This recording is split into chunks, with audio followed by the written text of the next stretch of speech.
আমরা দল মত ধর্ম বর্ণ নির্বিশেষে এই 5টি বছরের জন্য ডক্টর শফিকুর রহমানকে আমরা প্রধানমন্ত্রী করে বাংলাদেশকে বিশ্বের মধ্যে একটা মডেল দেশে রূপান্তরিত করব। আজকে কর্মী সম্মেলনের মঞ্চ উপবিষ্ট সম্মানিত সভাপতি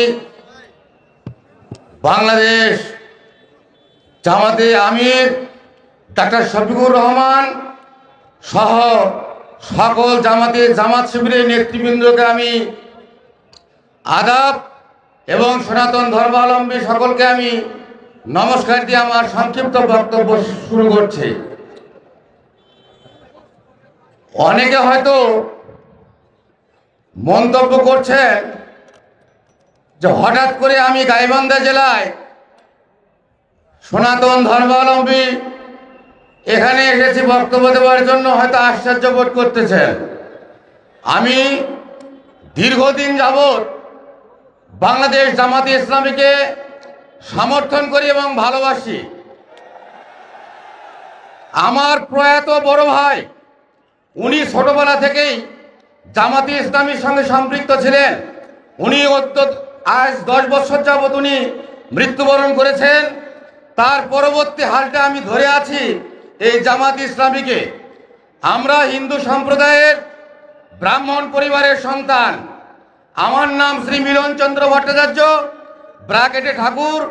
আমি গাইবান্ধা জেলা পলাশবাড়ী উপজেলার 4 নং বরিশাল ইউনিয়নের বাসুদেবপুর সার্বজনীন দুর্গা মন্দিরের বর্তমান কর্তব্যরত পুরোহিত। এবং সাগাটা ফুলছড়ি উপজেলার যারা এসেছেন, আমি 2008 সাল থেকে 11 সালের 11ই নভেম্বর পর্যন্ত ভরতখালী কালী মন্দিরের পুরোহিত ছিলাম। আমি দীর্ঘদিন রাজনীতির সঙ্গে আমি জড়িত। আমারই ইউনিয়নের আপনারা জানেন সে 2014 সালে আমাদের বর্তমান 4 নং বরিশাল ইউনিয়নের জামাতে আমির শামীম প্রধান ভাই, তার সঙ্গে আমি একসঙ্গে জামাতে ইসলামী কাজ করি। শুধু এই কাজ করতে গিয়ে আমি আওয়ামী লীগের চেয়ারম্যানের হাতে নির্যাতিত এবং এখন পর্যন্ত আমি গাইবান্ধার কোর্টে আমাকে হাজিরা দিতে হয় এবং আমি 4 দিন জেল কেটেছি। এটাই আমার পরিচয়। এখন আজকে আমি কেন জামাতে ইসলামীকে ভালোবাসি এটা তো আপনাদের শোনা দরকার। আমি একটি জিনিস জানি যে আমরা হইলাম ধর্মযাজক। যাদের মধ্যে ধর্ম জ্ঞান বিবেক বুদ্ধি আছে তারা কখনোই অন্যায় অবিচারে যেতে পারে না। এই জন্যই আমি ধর্মীয় সংগঠনকে প্রাধান্য দিয়ে আমার বংশধরকে আগামীতে এই ধর্মপরায়ণ জামাতে ইসলামীকে সমর্থন করার জন্য আমি বারংবার আহ্বান করে যাই। আমি গাইবান্ধা জেলার সনাতন ধর্মাবলম্বী সকল হিন্দু সম্প্রদায়কে জাগ্রত হওয়ার জন্য আহ্বান করছি। ইতিপূর্বে আপনারা যে একটা ইতস্তত ভোট করতেন, হয়তোবা জামাতে ইসলামীতে আপনারা ভোট দিতে চাইতেন, দলে যাইতে চাইতেন, কিন্তু অনেকে বিশ্বাস করতো না যে এরা সবাই আওয়ামী লীগ। কিন্তু আজ কিন্তু সেই দিন আর নেই। আওয়ামী লীগ 1971 সালের পর থেকে আমাদেরকে শুধু নির্যাতনে ব্যবহার করেছে, কিন্তু কোনো হিন্দু কিন্তু আওয়ামী লীগের কাছে থেকে কিছু পায় নাই। এই আওয়ামী লীগ আমাদের ঘাড়ে বন্দুক ফুটাইয়া তারা এই দেশের অর্থ লুট করে বাইরে নিয়ে গেছে। আর আমরা হিন্দু সনাতন ধর্মাবলম্বী যারা তারা আছি একদম নির্যাতিত অবস্থায়। আপনারা জানেন, আমি হিন্দু সনাতন ধর্মাবলম্বীকে অবগত করতে চাই, এতই যদি আমাদের হিন্দু সম্প্রদায়কে আওয়ামী লীগ ভালোবেসে থাকে, এই 2014 থেকে 17 সাল পর্যন্ত 1/2 শতাধিক মন্দিরের পুরোহিতকে হত্যা করা হয়েছে। আপনারা কয়জন পুরোহিতের বিচার চেয়েছেন? কয়জন পুরোহিতের বিচার পেয়েছেন? আর আজকে এই ইসকন সদস্য চিন্ময় প্রভুক নিয়ে আপনারা লাফালাফি করতেছেন। এই চিন্ময় প্রভু ইসকন সদস্য যারা আমাদের হিন্দুদের মধ্যে বিভেদ সৃষ্টি করেছে, আপনারা উত্তরবঙ্গে ইউটিউব সার্চ দিলে দেখতে পারবেন রায়ন চক্রবর্তী শুভ তার সঙ্গে এই ইসকন সদস্যদের কত বাকবিতণ্ডা হয় বা হয়ে আসছে। আমাদের সনাতন ধর্ম সৃষ্টি হইতে শ্রাদ্ধ ছিল, এই শ্রাদ্ধের মধ্যে বিভেদ সৃষ্টি করেছে, পূজা পার্বণে বিভেদ সৃষ্টি করেছে, আর আজকে তারই পিছনে আপনারা লাফালাফি করেন। আর যারা হিন্দু সম্প্রদায়ের পুরোহিত ব্রাহ্মণ মারা গেল তা নিয়ে তো আপনারা কোনোদিন আন্দোলন করেন নাই। আমি আপনাদেরকে সচেতন করতে চাই, এখন আর আওয়ামী লীগ নেই। আপনারা দেখেছেন গত দুর্গাপূজা তথা 5ই আগস্টের পর যেভাবে এই বাংলাদেশ জামাতে ইসলামী আমাদের হিন্দুদের নিরাপত্তার জন্য এগিয়ে এসছে, আমি তো মনে করি 100 বছরেও কোন দল হিন্দুদের জন্য এইভাবে নিরাপত্তা দিতে পারে নাই। এই দৃষ্টিকোণে ইতিপূর্বে আমাদের পূজা পার্বণ ধর্মীয় অনুষ্ঠান করতে গিয়ে পুলিশের অনুমতি নিতে হয়েছে, পুলিশ পাহারা দিতে হয়েছে। এইবার আমাদের কোনো মন্দিরে পুলিশের প্রয়োজন হয় নাই। আমি চাই যে আজীবন আমাদের বাংলাদেশের জামাতে আমির ডক্টর শফিকুর রহমান, আমি মনে করি উনি সম্ভাব্য প্রধানমন্ত্রী।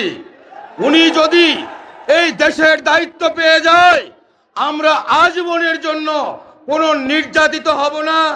আমাদের কোনো ধর্ম অনুষ্ঠান করতে গিয়ে কোনো পুলিশ নিরাপত্তার প্রয়োজন হবে না।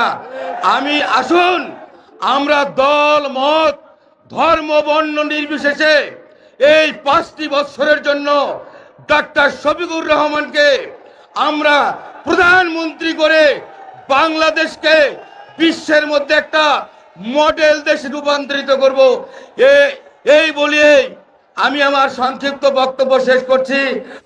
সম্মানিত ভাইরা, এই সমাজকে আপনারা সবাই চাইতে গেলে এখন 2টা কথা আসবে। জামাত যদি ক্ষমতায় যায়, মহিলাদেরকে ঘরের ভিতরে ঢুকিয়ে বাইরে তালা মেরে